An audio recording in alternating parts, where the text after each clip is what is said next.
I've already been to Italy. I haven't been to London. Well, Cinque Terre, isn't that where you and Shannon got engaged? Yeah, exactly. Nice job. Yeah. So we went to Cinque Terre, I guess it would have been in fall of 2022. Mhm. And that was my first time in Okay. Italy. It was great. The villages were awesome to walk Right. in. And I really enjoyed traveling in Italy. From Cinque Terre, we took a train to Pisa, Mhm. saw the Leaning Tower there, and then went into, so we started in Milan, went to Cinque Terre, Pisa, back to Florence, and loved that. Mhm. And then in 23, we went back and we went to the Dolomites and Venice. Ooh. Oh my God. The Dolomites Yeah. were, I'm almost embarrassed to tell you how little prepared we were for how beautiful that was going to be. Cool. Just breathtaking. Yeah. We rented a car and we did Airbnbs and hubbed out and Mhm. drove around. And it's, for lack of a better term, it's the backside of the Swiss Alps. Yep. And the alpine meadows and the sound of music, all that Yep. was there. It was just. Was it from Milan? Is that where you rented a car? No, from there we flew into Venice, and then I actually Promo. Let me think, and then started with a P.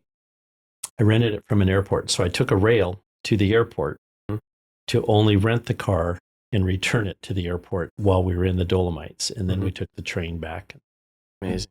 And did that, which is something you may do in future travels. Just know you don't always have to rent it when you need it. Go do what you're going to do, and then when you need one, find the nearest airport and take a train to the airport or the bus and rent the car and use it only for the stretch you need it.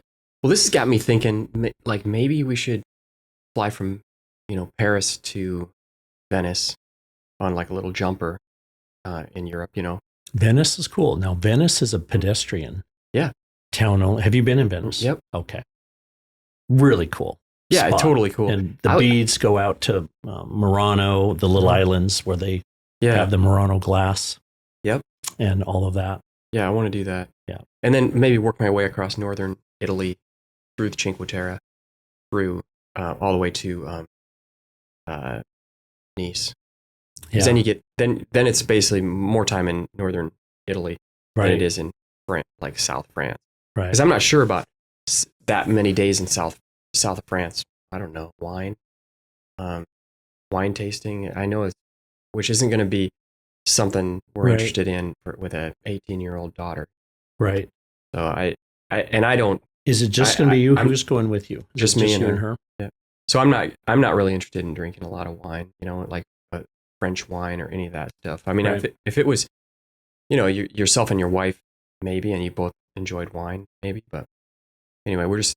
I like the Mediterranean areas that we're talking about, like Monaco and northern Italy.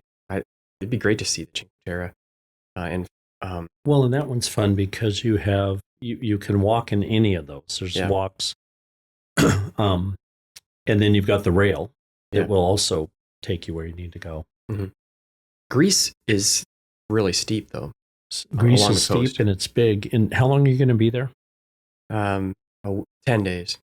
Yeah, so that's a real short period of time.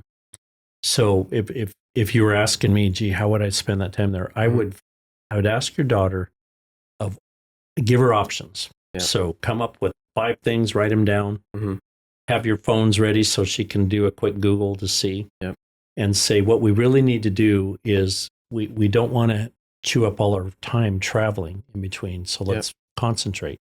Of everything that we have an option to do, what would you like to do? Right. And maybe pick 2 of those places. Take a train or a plane, from Paris,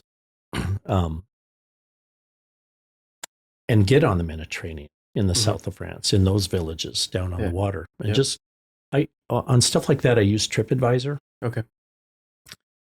I'll Google, look at a map, find a village, and then I'll click that, and then I'll let TripAdvisor take me to things to do. I see. And what I've learned to do, by the way, and I use TripAdvisor for a lot for this. I go on to them, and when I think there's something I want to do, I dig into the reviews, and I get deep. I'll go 3, 4, 5 levels deep, because by the time you've read that many, you've got a pretty good brush on what is there. Right. And if there's, if it's a 3, keep looking. Look for the 4.5 to 5s. Yep. And look for those statements where the travelers that are experienced travelers say this delivers. Yep. And then if you find a thread like that, read it. Yeah, and find out what they're saying. Screenshot it and do what they did. Yeah. Right? Okay. TripAdvisor is really good for that. Okay. On that level. All right. Because with the 10-day period, first of all, traveling that far, you've got jet lag to deal with a little bit. Totally. Yep. And work that in. That's a time bubble. Yep. So like Andy and I, when we fly to Dublin, it's a direct flight for us, but we leave at night here. It's midday there. Yep. We don't really sleep on the airplane, so we're tired. But what we do is, because Reese's fiance's parents are in Dublin, we will schedule one night in Airbnb in Dublin, and we will hook up with them and have dinner with them. Yeah. Just to catch up and debrief. The next day, we get on the train and get started. So it's a 2-day bubble. Yeah. Coming back, it's a 3-day bubble, because what we'll do is we leave our house, get the car to Reese's place, get on the train, get to Dublin, spend one night there, just ready, knowing that we're going to leave. But then we actually spend the next day in Dublin. Right. Just kind of as a debriefing, and then catch the plane out the next day. And so there's 5 days tied up in that. So when you're going for 10 days, you for sure you've got 2 days. Yep. Chewed up in traveling there just because of the time change. And all right, then I'm going to do TripAdvisor. Yeah. And look at what they're saying in South France. And I would get all the way on the water. Yeah. There are villages similar to Cinque Terre on the South France. Yeah.